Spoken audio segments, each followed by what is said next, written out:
Gülüş Mutfakta kanalından herkese merhabalar. Kanalıma, mutfağıma hoş geldiniz. Ramazan bayramına sayılı günler kala size kıyır kıyır nefis bir baklava tarifi hazırladım.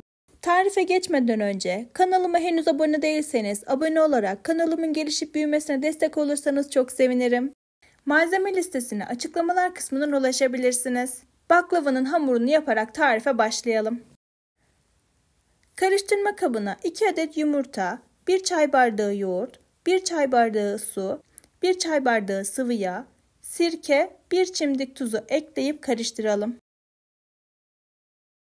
Tüm malzemeler güzelce karıştıktan sonra karışımın içine un ilave etmeye başlayabiliriz. 1 paket kabartma tozunu da ekledikten sonra çırpıcı yardımıyla tekrar karıştıralım.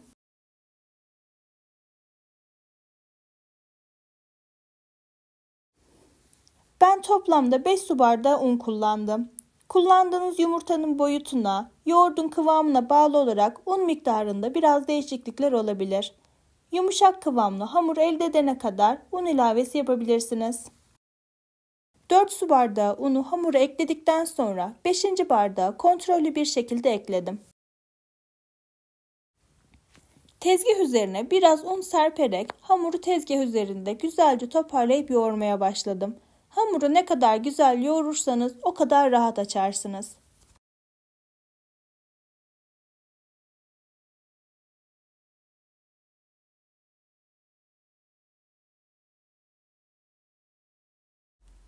Hamur istediğim kıvama gelene kadar un ilavesi yapmaya devam ediyorum.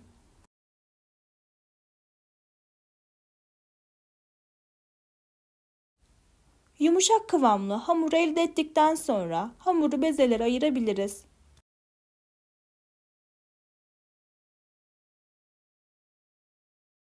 Hamuru 20 eşit bezeye ayırdım.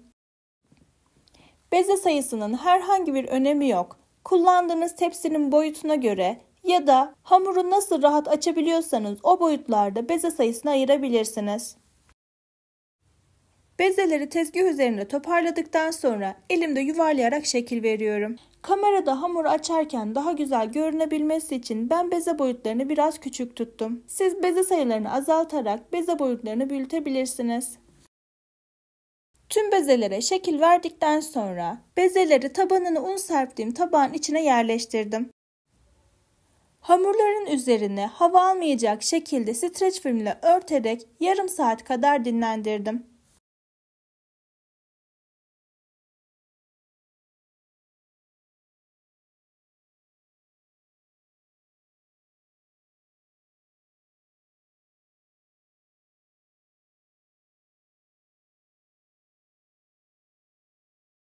Dinlenen hamurları nişasta yardımıyla tabak boyutunda açalım.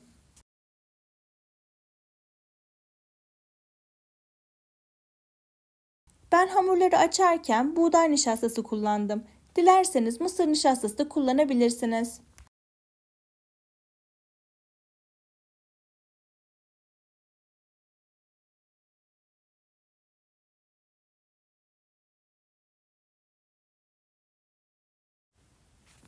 Bütün bezeleri teker teker nişastayla açmaya devam edelim.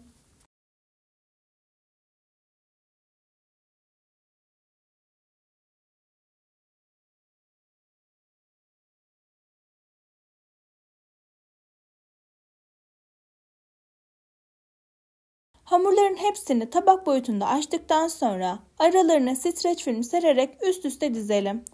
Bu şekilde en az 2-3 saat kadar hamurları dinlendirmenizi öneririm. Hamurlar ne kadar fazla dinlenirse o kadar rahat açacaksınız. Eğer vaktiniz varsa hamurları bu şekilde bir gün önceden hazırlayıp ertesi günde açabilirsiniz. Hamurların arasına streç film sererek üst üste dizdikten sonra üzerine bir kez daha streç filmle örterek tamamen hava almayacak şekilde kapatıyorum. Hamurları bu şekilde 1 saat kadar dinlendirme fırsatım oldu.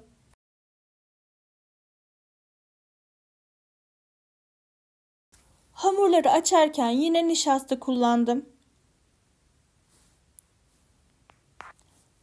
Altına ve üstüne bolca nişasta serptikten sonra hamuru oklava yardımıyla açmaya başlıyorum.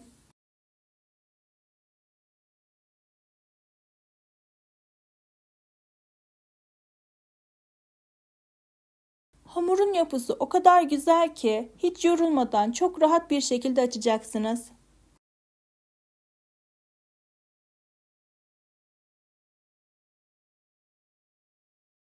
Hamuru açabildiğiniz kadar ince açmaya özen gösterin.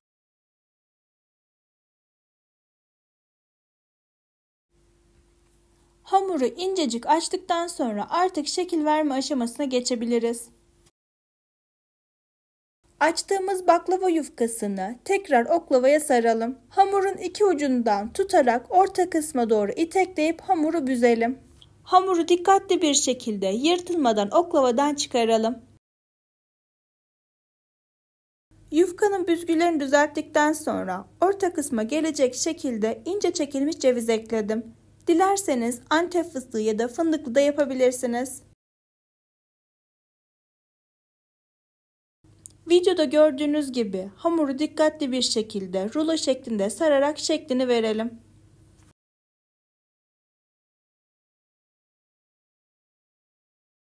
Şeklini nasıl verdiğim daha iyi anlaşılabilmesi için birkaç kez daha göstermek istiyorum.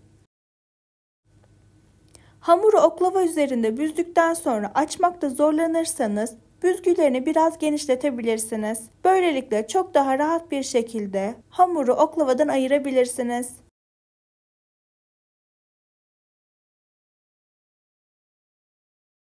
Yufkanın orta kısmına ince çekilmiş ceviz ekledikten sonra rulo şeklinde saralım.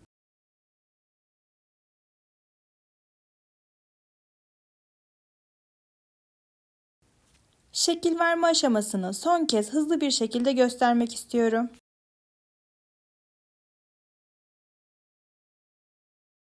Bu ölçülerle toplamda 1,5 tepsi dolusu baklava elde ettim.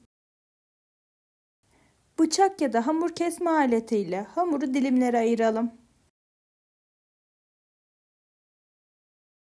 Servis ederken daha düzgün görünebilmesi için kenarlarından da kesiyorum.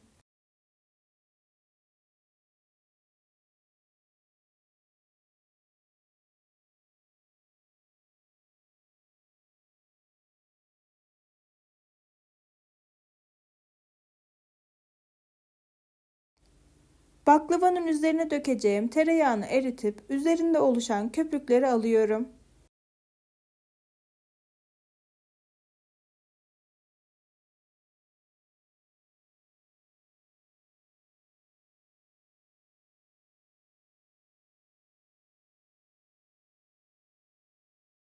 Eriyip soğuyan tereyağın içine sıvı yağ ekleyelim. Hazırladığımız yağ karışımından baklavanın üzerine bolca ekelim. Yağın baklavanın her yerine gelmesine özen gösterelim.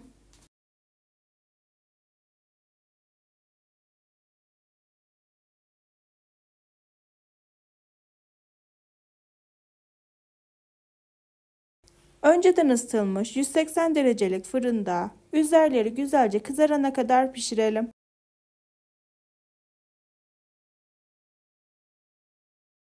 Şerbeti için uygun bir tencereye şekeri ve suyu ekledikten sonra içerisine bir dilim limon ekleyelim. Kısık ateşte 10-15 dakika kadar kaynadıktan sonra soğumaya bırakalım. Baklavayı fırından çıkarttıktan sonra 10 dakika kadar ilk sıcağının çıkmasını bekleyip üzerine soğuk şerbeti dökelim. Ben baklavanın yiyeceğimiz kadarını şerbetle ısladım. Baklavanın kalanını bayrama kadar buzdolabında saklayacağım. Baklavayı kullanacağım zaman şerbetini dökmeden önce 10 dakika kadar fırında ısıtacağım. Daha sonra soğuk şerbeti döküp şerbetini çektikten sonra servis edeceğim.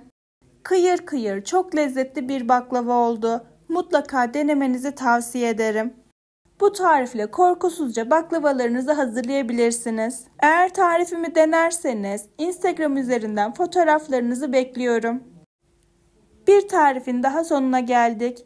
Değerli vaktinizi ayırıp tarifimi sonuna kadar izlediğiniz için çok teşekkür ederim. Tarifimi beğendiyseniz beğeneceğini düşündüğünüz arkadaşlarınıza göndermeyi unutmayın. Deneyeceklere şimdiden afiyet olsun. Başka tariflerde yeniden görüşene kadar hoşça kalın.